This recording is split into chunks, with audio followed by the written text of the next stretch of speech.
Le Real a fini de se débrouiller ce soir face à l'Atlético de Madrid. Ils se sont bien débrouillés, ils sont rentrés avec un seul point du Bernabéu avec le toit fermé. Ça vous rappelle quelque chose? Aujourd'hui, le Real fait un match nul. La bonne affaire, c'est celle du Barça, qui s'assoit sur son canapé, qui regarde le match et qui voit un scénario parfait se profiler. Les deux équipes en tête d'affiche en Liga se tiennent coude à coude et se séparent sur un score de parité, un but partout. Ce qui fait en sorte que les deux équipes perdent chacun 2 points.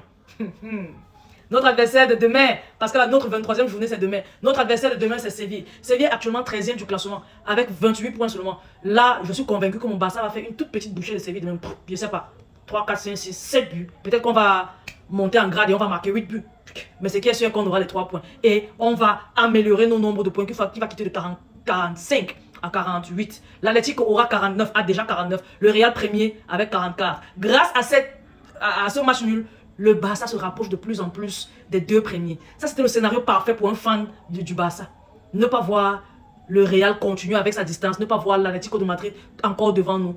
Qu'ils soient tous 2 devant nous. Mais à combien de points?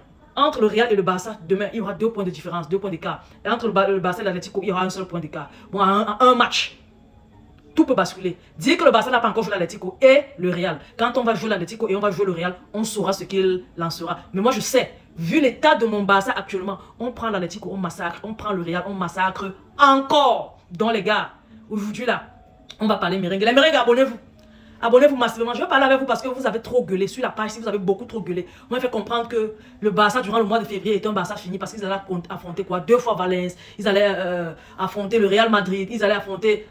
Est-ce qu'à la fin le Barça ne s'en sort pas? Quand on dresse un pire scénario durant un mois pour le Barça, c'est le mois là où le Barça montre de quoi il est capable. Et le mois qui suit, ils font le Terminator. Bon, le Séville là ne nous fait rien. On sait qu'on va battre Séville. Maintenant, vous qui avez trop parlé, vous êtes aujourd'hui.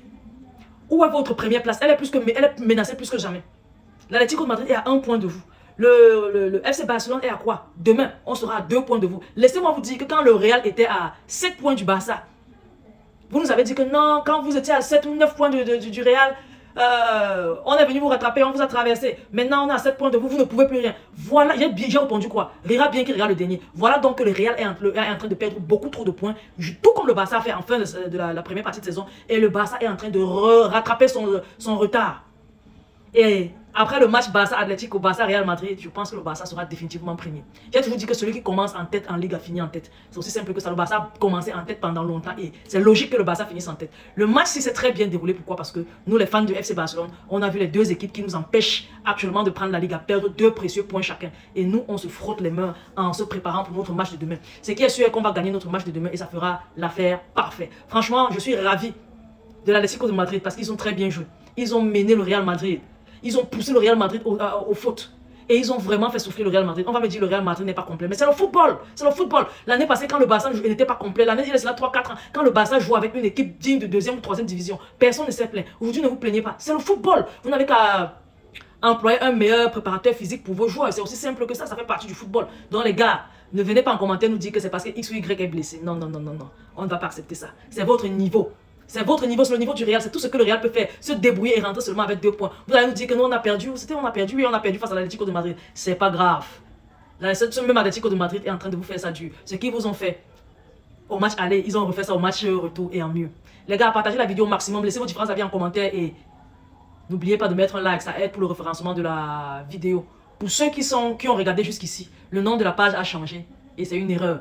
Je ne pourrai que la changer dans 60 jours. Franchement, désolé pour ça. J'essayais de travailler un peu sur la forme de la page. Et puis, l'erreur là est arrivée. Je suis désolé. Donc les gars, bisous, bisous. Je vous aime beaucoup. Bye bye.